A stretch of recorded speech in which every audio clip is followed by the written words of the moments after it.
వేల కోట్ల రూపాయలు ఎటువంటి వివక్ష లేకుండా, ఎటువంటి లంచాలు లేకుండా,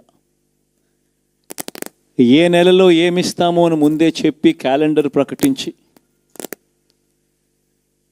ఆ నెలలో అది తప్పకుండా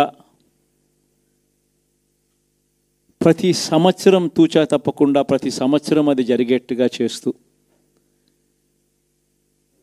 ఏకంగా 2,70,000 కోట్ల రూపాయల వివిధ పథకాల ద్వారా మాట తప్పకుండా జరగడం కూడా గతంలో ఎప్పుడూ కూడా చూడలేదు, జరగలేదు. ఇవన్నీ కూడా నేను ఏదైతే చెప్తా ఉన్నానో ఇవన్నీ ఎప్పుడూ చూడని మార్పులు, గతంలో ఎప్పుడూ జరగని సంస్కరణలు. విద్యారంగంలో అయితేనేమి, వైద్య రంగంలో అయితేనేమి, వ్యవసాయ రంగంలో అయితేనేమి, సామాజిక న్యాయం అంశంలో అయితేనేమి, మహిళా సాధికారత అంశంలో అయితేనేమి, గవర్నెన్స్ విషయంలో అయితేనేమి ఎప్పుడూ జరగని చూడని సంస్కరణలను కూడా తీసుకొచ్చు. ఇవన్నీ నేను ఏదైతే చెప్తా ఉన్నానో ఇవన్నీ మనం చేసి చూపించి ప్రజల మన్ననలు పొందిన తర్వాతే ఎన్నికలకు వెళ్ళాం. ఎన్నికల్లో ఏమైందో తెలీదు. 5 సంవత్సరాలు కళ్ళు మూసుకుంటే చాలా అయిపోయింది. 5 సంవత్సరాలు. మళ్ళీ 2024 నుంచి 2029 కూడా అదే మాదిరిగానే కళ్ళు మూసుకుంటే 2029 కూడా కళ్ళు మూసుకుంటే వచ్చేస్తుంది. ఇవి మనం గుర్తుపెట్టుకోవాల్సిన అంశం ఏమిటి అని అంటే, సినిమాలో ఓన్లీ ఫస్ట్ హాఫ్ మాత్రమే అయ్యింది. గతంలో కూడా ఇదే మాదిరిగా పరిస్థితులు ఉన్నప్పుడు కూడా మనం ఏ మాదిరిగా పైకి లేచాము అన్నది కూడా మీ అందరికీ తెలిసిన విషయాలే. నేను ఒక్కటే మీ అందరికీ చెప్తా ఉన్నా, ప్రజల్లో ఈరోజు మనం చేసిన మంచి ఉంది. ఇంటింటికి మనం చేసిన మంచి ఇంకా బ్రతికే ఉంది. ప్రజల్లో ఈరోజు మనం చేసిన పాలన మీద విశ్వసనీయత అనే పదానికి అర్థం ఈ రోజుకి కూడా ప్రజల్లో ఉంది. గడప గడపకు మనం చేసిన మంచి ఇంకా ప్రజల్లో బతికే ఉంది. మరి ఇవన్నీ ఉన్నప్పుడు మళ్ళీ మనం లేయడం కూడా తథ్యం. కాకపోతే కొంచెం టైం పడుతుంది. ఆ టైం ఇవ్వాలి. ఆ టైం ఇచ్చినప్పుడు, అది జరిగినప్పుడు, పాపాలు పండినప్పుడు ఖచ్చితంగా మళ్ళీ మనం పైకి లేస్తాం. ఈ విషయం ప్రతి ఒక్కరం కూడా గుర్తుపెట్టుకోవాలి. ఎందుకు ఈ మాట కూడా చెప్తా ఉన్నానంటే, రాజకీయాలలో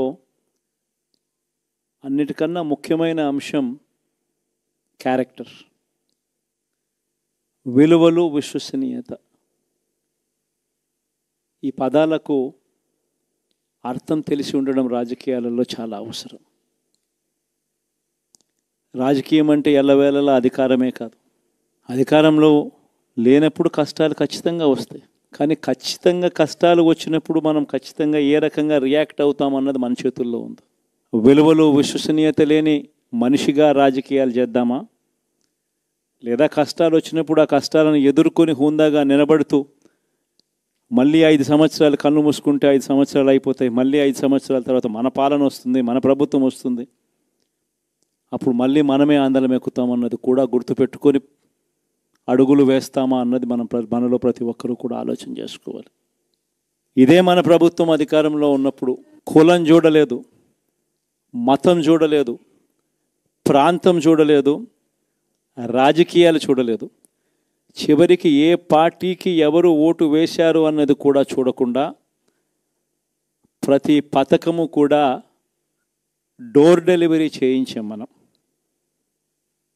అర్హత మాత్రమే ప్రామాణికంగా తీసుకొని ప్రతి పథకము, ప్రతి మంచి కూడా ప్రతి ఇంటికి డోర్ డెలివరీ చేయించాం.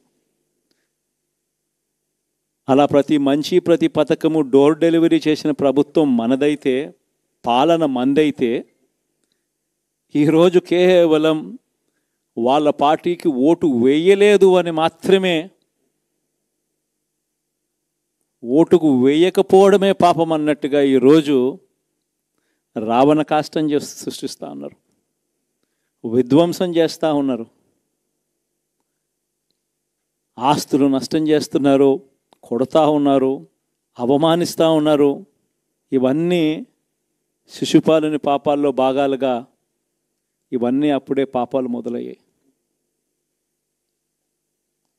ఒకవైపున మనమేమో మనకు ఓటు వేయకపోయినా కానీ ఏ రోజు కూడా డిస్క్రిమినేషన్ చూడలేదు.